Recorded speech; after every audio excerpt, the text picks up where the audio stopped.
I'm not going to quit. You can kick me out of whatever thing you don't want me doing. You can make the decision to change my path, but I'm not going to quit.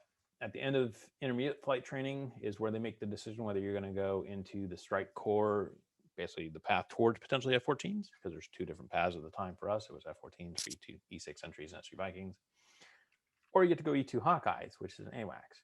I say, cool, I want to go F-14 strike corps. They said, congratulations, you're going E-2 Hawkeyes. So I got sent to Norfolk, Virginia. So next move, to start training in the back of the E-2 Hawkeye, which is basically you are an airborne air traffic controller, combat air traffic controller. 6 months in is when you finally get your wings after you've completed air intercepts. And air intercepts is vectoring aircraft at each other, you know, the good guys versus the bad guys. I'm not good at doing air intercepts because it's all very quick mental math. And it's what caused me to get my final down on a flight. Captain in charge of the squadron and the command for the Hawkeyes chided me from the program. He said, I'm going to remove you from the program. Now, I wrote a letter. I argued to the very, very last day. As I said, I don't quit. I'm like, you can choose to remove me, but I'm not going to quit. He tried me from the program. Technically, quote, crushed my dream, but not really. Because the following week, I was working out at the gym, and I was talking with my executive officer, and he was an F-18 pilot. And I was like, I'd give my right arm to get in an F-18. Well, why don't you go down to the training squadron in Oceana and ask? I'll go down. If I need like a letter from the command saying it's okay for me to do that, will you help me write that? So here's a little bit of mentorship, right? He's like, sure.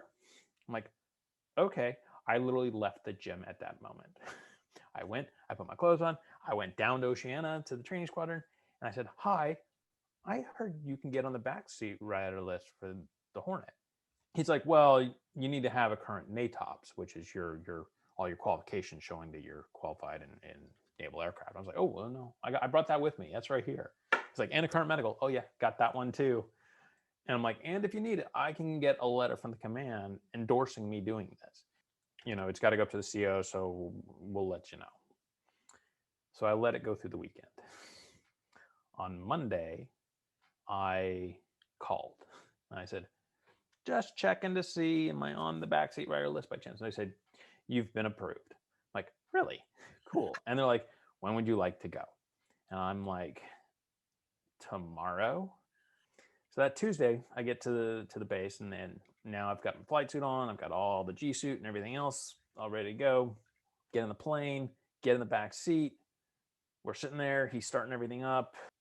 And he goes, hey, Scott. I'm like, what? He's like, I'm sorry, the stabilator's broken. I got to take a different aircraft, and it's a single seater. I'm like, really? So I had to walk back in and say, plane's broken. I've been bumped.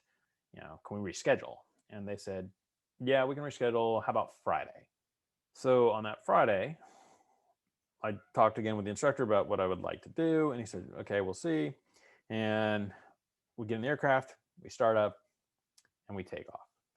So after we get off the coast of Virginia Beach, he's like, so you want to go supersonic, huh? I'm like, yeah, can we?